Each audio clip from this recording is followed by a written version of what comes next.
Windows. It'll be released on December 20th, 2011. That's going to be a worldwide release date. And there will be some midnight launches for this game. They're really pushing this out. One of the first things before we get into some game description here is that this game, the cutscenes look fabulous. Now, what I did was with the recording is I actually went out and I recorded about the first 45 minutes of creating a character. I have chopped out the character creation mode and everything like that because it was rather boring. It's your typical creation mode. You get to name your character, and here we get to see my character for the very first time. I am playing a Jedi Knight named Huyang.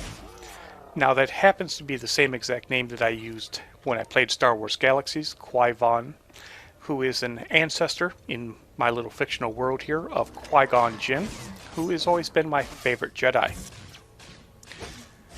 What's happening here is I am at the very early levels. I'm level 2, as you can see down in the lower corner here, lower left of the hotbar. And I am still on the beginner's planet, pretty much. You pick what class and what faction you want, and then you're placed into a number of quests that go on for about 9 to 10 levels. And they're to teach you the basics and everything after that. And some of the different classes that you can do, first of all, you have 2 factions. Your 2 factions will be either the Sith Empire or the Galactic Republic. For each class, and they pretty much mirror each other, there are 8 classes available. There's going to be the Bounty Hunter, the Sith Warrior, Imperial Agent, and Sith Inquisitor, and that will be for the Sith Empire. And then you have the Trooper, Smuggler, Jedi Knight, or Jedi Counselor for the Galactic Republic. Although each class will have its own distinct storyline, they will be integrated throughout the game's overall story arc as we go throughout the whole thing there. And there we see that I just leveled up. I am now level 3. Leveling at the early parts of the game is rather easy. And if you also wonder, Logan, what's up with your lightsaber? Well, since I am a Padawan, and actually I'm just an apprentice Padawan here, I have a training saber. And the Sith and the Jedis do not get their lightsabers except for after you reach about level 9 or level 10. Now, I've created 2 different characters. This game, I'm involved in the early release of the game. And that's because I pre-ordered the game. I was given access this past Friday. And that would have been about, let's see, today's date is the 18th, so I was given it on the 16th. And it gives you some early game time to go ahead and play and get a head start over everyone else. Once the game goes live, my character will transform and I will keep all the progress I've done. And so far, in gameplay and everything, I have reached level 10 with both my Sith Inquisitor and level 10 with this current character here, which is a Jedi Knight. I have received my lightsaber and I've been granted full knighthood. And I finally made it off this planet. There are a number of planets involved in the game. It's going to be a massive game. It's really big to go out there and do things.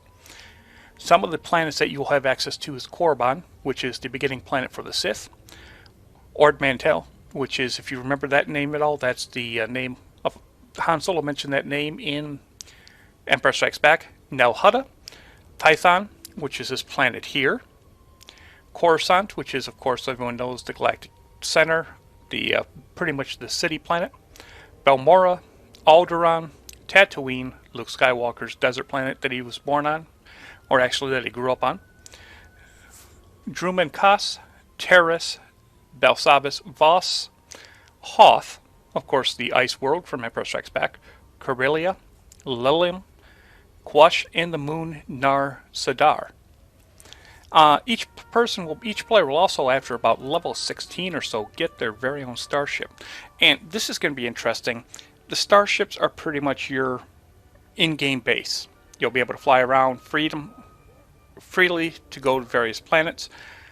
Unfortunately, like in Star Wars Galaxy, I don't think there will be a free roam flight simulator type thing where you can fly around and actually do space combat. Maybe they might add that. Something else I've also read. Now, with Star Wars Galaxy, which came out and was out for 8 years, if you had larger ships like a home base type ship like the YT-1300 Millennium Falcon, as we all know, you'd be able to go into the hold and you could actually go out and decorate it how you liked it. Make it on your own little base. These ships here, you cannot do any internal decorating from what I've read online. But still, it will be a good place to go store things and be your home base. Now, as we continue on with the game here, I'm just continuing hacking apart, trying to get more levels as you go up. You can see down in the center there is my hotbar, and that tells what powers I have and correlating with numbers on your keyboard. 1 and 2 right now are different lightsaber-based moves. Number 9, I believe over there at the side, is going to put me into a Jedi stance. And the last one, the yellowish one with the halo, that's when I'm actually low. I can stop and somewhat meditate and actually regain my strength, my health bar.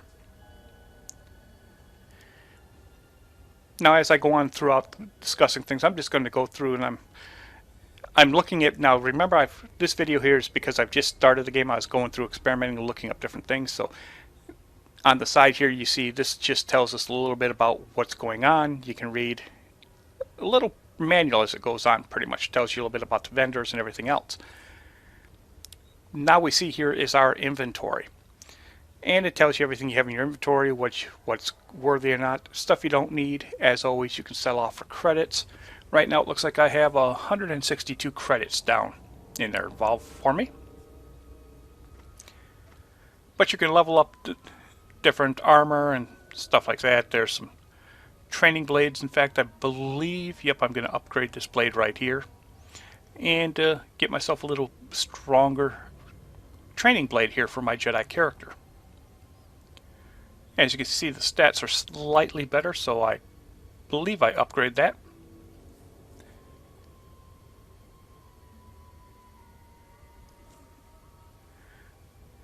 But some of the other things that are going on out there as well, I mean, each of the different classes has a second advanced class that you can pick from. If you're, say, for the Republic, a smuggler, after you reach about level 10, you can become a gunslinger or a scoundrel, a trooper, a commando, or a vanguard. The Jedi Knight, you get to pick between a guardian or a sentinel, and the Jedi Council, a sage or a shadow. And you get to learn advanced powers as you go through that. And for the Empire, the bounty hunter, you get a power tech or a mercenary, Imperial agent, operative, or sniper, Sith warrior, a juggernaut or marauder, and the Sith Inquisitor, you have the sorcerer or the assassin.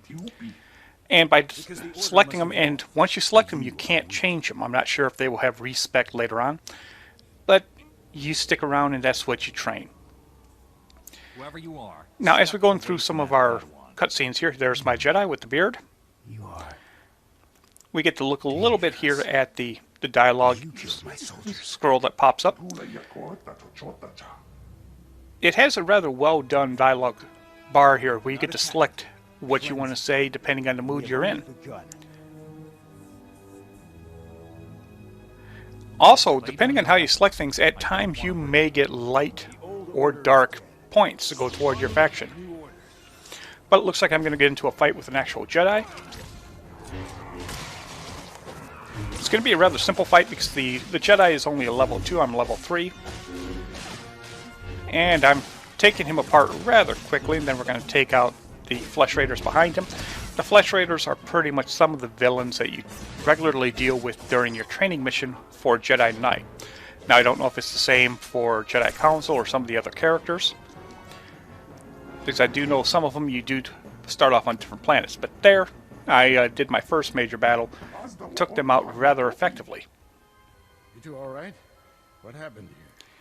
Now, this gentleman here is a Jedi Master who actually becomes my master, and I become his Padawan throughout the training levels.